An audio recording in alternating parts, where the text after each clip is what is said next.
दोनों एक दूसरे के अपोनेंट्स हैं, दोनों एक दूसरे के एनिमीज हैं। ग्लूकागॉन बोलता है इंसुलिन को, अगर तुम शुगर लेवल घटाओगे तो मैं शुगर लेवल बढ़ाऊंगा। तो फिर इंसुलिन भी बोलता है कि ठीक है, तुम बढ़ाओ, मैं शुगर लेवल कम करूंगा। Hello everyone, this is Anukampa Somkar, you are watching my channel that is Anukampa tutorial. आज का हमारा टॉपिक है पैनक्रियाज। हम पैनक्रियाटिक जो ग्लैंड है उसके बारे में आज हम डिस्कस करने वाले हैं। तो सबसे पहले हम देखेंगे कि पैनक्रियाज जो है उसका लोकेशन कहाँ पे है। तो हम डायग्रामेटिक रिप्रेजेंटेशन से समझेंगे एग्जैक्ट लोकेशन ऑफ पैनक्रियाज। तो ये हो गया हमारा इसोफेगस, ये है हमारा स्टमक, स्टमक के जस्ट नीचे और पीछे साइड, अगर एग्जैक्ट हम देखें तो इसके पीछे साइड होता है हमारा पैनक्रियाज। ये एक लीफ लाइक स्ट्रक्चर होती है। ये है डुओडेनम, यहाँ पे हमारा होता है लीवर, और ये लीवर में होता है क्या, गॉल ब्लैडर, और यहाँ पे हेपेटिक पोर्टल वेन आती है। ये कॉमन बाइल डक्ट जो है वो एंटर होती है पैनक्रियाज की, जो डक्ट होती है पैनक्रियाटिक डक्ट, वहाँ पे ये ओपन होती है। और इस एरिया को जहाँ पे ये ओपन होती है इसको बोलते हैं डक्ट ऑफ बॉयडेन। यहाँ पे एक स्वेलन पोर्शन होता है, इसको बोलते हैं एम्प्यूला ऑफ वेटर। और यहाँ पे ये जो ओपन होती है पैनक्रियाटिक डक्ट, इसको बोलते हैं स्फिंक्टर ऑफ ओडाई। तो ये जो हमारी पैनक्रियाटिक ग्लैंड है, ये जो है इसका स्ट्रक्चर अभी हम देखेंगे। तो ये जो होती है पैनक्रियाटिक डक्ट होती है, यहाँ पे ये छोटे छोटे आपको एक स्ट्रक्चर दिख रहे हैं, ये होते हैं पैनक्रियाटिक एसिनार, और ये होते हैं exocrine gland. Exocrine gland, secretion of pancreatic juice. अभी यहाँ पे एक आपको स्ट्रक्चर ऐसा दिख रहा है, ये बीच बीच में स्ट्रक्चर होता है। तो ये जो स्ट्रक्चर है इसको बोलते हैं इसलेट ऑफ लैंगरहैंस, इसलेट्स ऑफ लैंगरहैंस। तो ये हो गया exact location of the pancreas. और ये ज्वाइंट होती है, ये जो एरिया आपको दिख रहा है ये डिओडेनम का है। ये है हमारा लीवर, ये गॉल ब्लैडर है, ब्लैडर ये सिक्रेट करता है क्या, सॉल्ट को सिक्रेट करता है। ये है स्टमक, ये जो ओपनिंग होती है स्टमक की इसको बोलते हैं पाइलोरिक स्फिंक्टर। तो अभी हम देखेंगे कि ये जो हमारी पैनक्रियाटिक ग्लैंड है इसमें जो इसलेट ऑफ लैंगरहैंस है और ये जो पैनक्रियाटिक एसिनार है, इनका क्या रोल है इसके बारे में अभी हम देखने वाले हैं। तो सबसे पहले हम देखेंगे इसलेट ऑफ लैंगरहैंस के बारे में। इसलेट्स ऑफ लैंगरहैंस, हमारी ये जो पैनक्रियास ग्लैंड है इसको मिक्स ग्लैंड बोलते हैं, इसको कंपोजिट ग्लैंड भी बोलते हैं, इसको कंपाउंड ग्लैंड भी बोलते हैं, और इसको मिक्स एंडोक्राइन ग्लैंड भी बोलते हैं। तो इसको ऐसा क्यों बोलते हैं, क्योंकि ये जो हमारी पैनक्रियास ग्लैंड है इसमें एक्सोक्राइन एंड एंडोक्राइन दोनों फंक्शन होते हैं।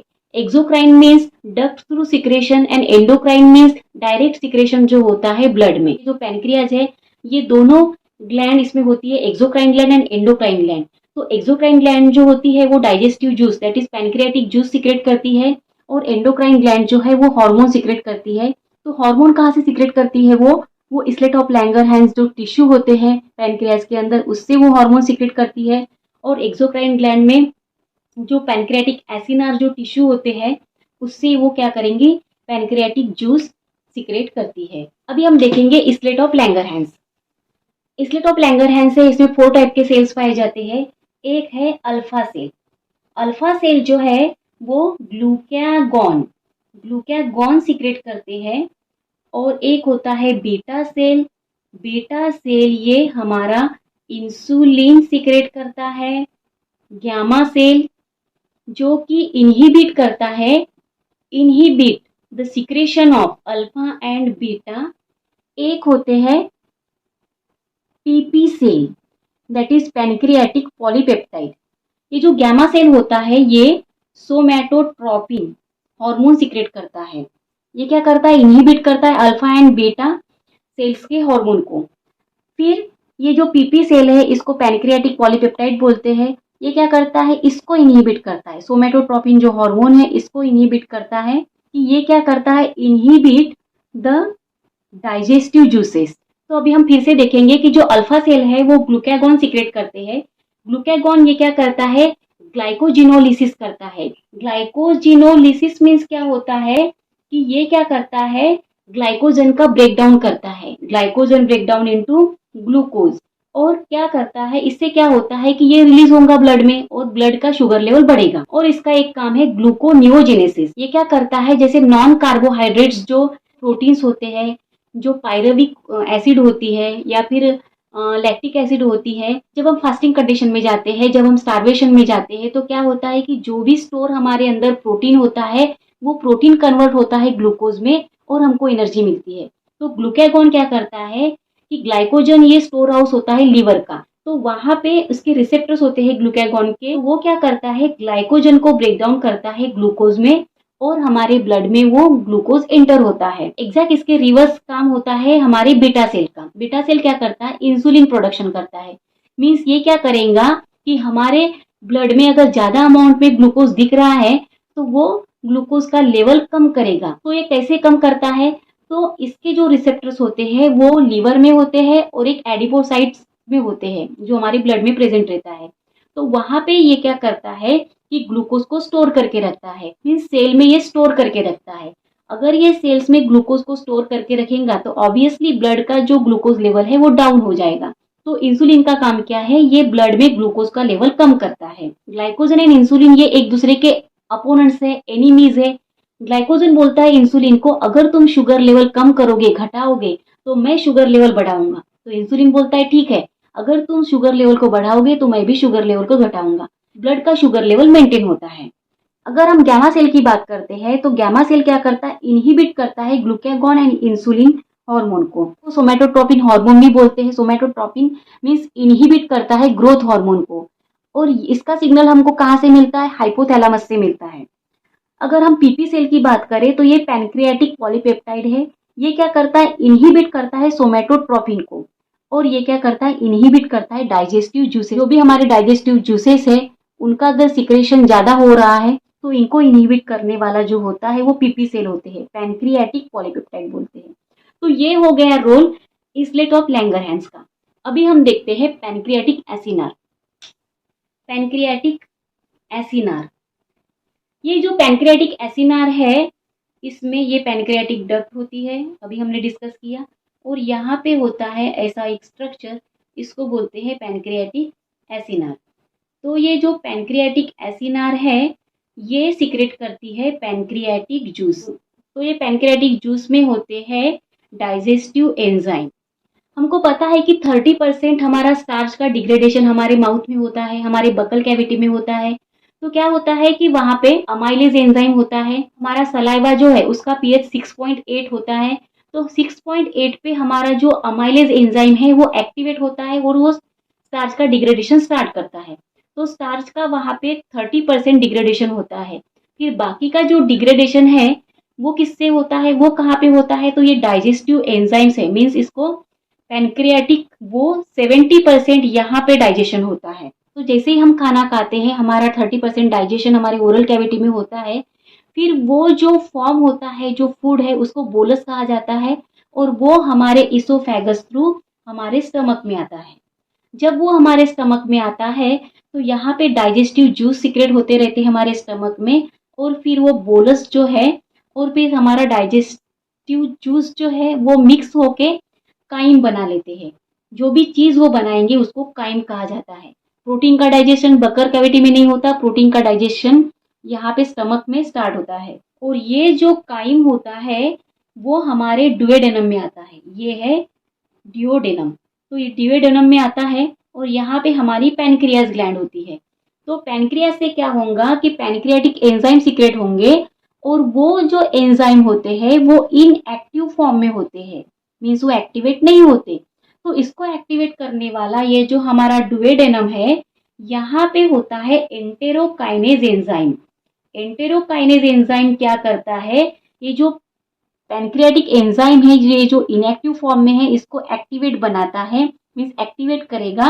और एक्टिवेट करने के बाद यहाँ पे लिपिड, प्रोटीन एंड कार्बोहाइड्रेट का डाइजेशन होगा। कहाँ पे, डुओडेनम में डाइजेशन होगा। तो वो कौन से एंजाइम है उसके बारे में हम थोड़ा सा देख लेते हैं। तो जैसे कार्बोहाइड्रेट पे एक्ट होने वाला जो एंजाइम है वो होता है अमाइलेज। प्रोटीन पे जो एक्ट होते हैं वो होते हैं ट्रिप्सिनोजिन, काइमोट्रिप्सिनोजेन, कार्बोक्सी पेप्टिडेज, प्रोइलास्टेज। ये एंजाइम होते हैं जो इनएक्टिव फॉर्म में होते हैं। इनको एक्टिवेट करेगा हमारा एंटेरोकाइनेज जो हमारे डुओडेनम से सीक्रेट होता है। तो ये प्रोटीन पे एक्ट होने वाले हैं। फिर लाइपेज पे यहाँ पे एक रोल है कि हमको पता है कि हमारा ये जो लीवर है इसके जस्ट बाजू में गॉल ब्लैडर होता है। तो ये गॉल ब्लैडर सॉल्ट सीक्रेट करता है। तो वो सॉल्ट जो है वो इस लिपिड को क्या करता है, इमल्सिफाइड करता है ताकि इसका डाइजेशन जो है वो अच्छे से हो। फिर है हमारा न्यूक्लिक एसिड। तो न्यूक्लिक एसिड पे एक्ट करने वाले जो एंजाइम्स है वो होते हैं आरएनएज एंड डीएनएज। तो ये जो एंजाइम है वो एक्ट करेंगे आरएनए डीएनए पे। तो ये सारे जो एंजाइम है वो सीक्रेट होते हैं हमारे पैनक्रियाटिक जूस से, जो कि पैनक्रियाटिक एसिनार से सीक्रेट होता है। तो अभी हम डिसऑर्डर देख लेते हैं। तो हमने ग्लाइकोजन पढ़ा है। तो ग्लाइकोजन में हमने कहा कि ये क्या करता है, शुगर लेवल को बढ़ाता है।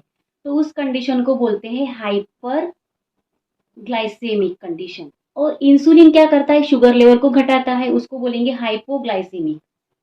हाइपरग्लाइसेमिक मीन्स क्या, शुगर का बढ़ना, और हाइपोग्लाइसेमिक मीन्स क्या, शुगर का घटना।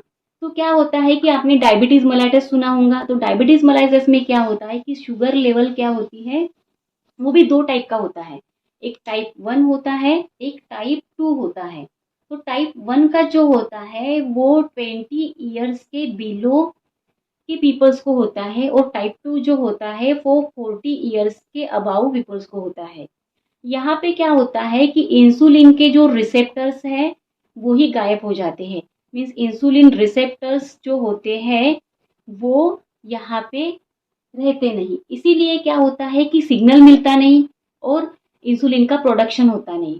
और यहाँ पे क्या होता है कि इसको जुवेनाइल डायबिटीज होते हैं, क्योंकि ये बिलो 20 ईयर्स वाले पीपल्स को होता है। यहाँ पे क्या होते हैं, और क्या होता है कि शुगर लेवल एबनॉर्मली बढ़ जाती है, और शुगर लेवल बढ़ने की वजह से यूरिन में भी हमारे पास होती है। ये थे डिसऑर्डर, डायबिटीज मेलाइटस बोलते हैं इसको। ये दो टाइप के होते हैं, टाइप 1 एंड टाइप 2। आज हमने सबसे पहले हमने देखा कि पैनक्रियास ग्लैंड के बारे में देखा। पैनक्रियास ग्लैंड जो होती है वो बिलो द स्टमक होती है। अगर हम एग्जैक्टली बोले तो वो स्टमक के पीछे हमको मिलती है और वो डुओडेनम से अटैच होती है। पैनक्रियास जो है उस यहाँ पे हमको 98 to 99% हमको पैनक्रियाटिक एसिनार देखने को मिलेगा, और इसलेट ऑफ लैंगरहैंस ओनली 1 and 2% आपको देखने को लिए मिलेगा। तो यहाँ पे इसलेट ऑफ लैंगरहैंस में 3 सेल्स हमने देखी, alpha, beta and gamma. Alpha में ग्लूकागॉन सीक्रेट होता है, बीटा में, डेल्टा में क्या सीक्रेट होता है, ये इनहिबिट करता है अल्फा एंड बीटा को। कि सोमेटोट्रोपिन हार्मोन जो है वो इनहिबिट करता है ग्रोथ हार्मोन को, और वो रिलीज करता है हाइपोथैलेमस। यहाँ पे हमने और एक चीज देखी, दैट इज इनके रिसेप्टर्स जो है, इंसुलिन के रिसेप्टर्स या फिर ग्लूकागॉन के रिसेप्टर्स जो होते हैं वो हिपेटोसाइट में होते हैं, मीन्स लीवर में होते हैं। एडिपोसाइट जो सेल होती है वहाँ पे भी इंसुलिन के रिसेप्टर्स पाए जाते हैं। रिसेप्टर्स का काम क्या है, इनको सिग्नल मिलता है कि कब शुगर को ज़्यादा बढ़ाना है कि शुगर को कम करना है। तो आज का हमारा ये टॉपिक था pancreas. Thanks for watching. Like कीजिए, शेयर कीजिए, सब्सक्राइब कीजिए। Thank you.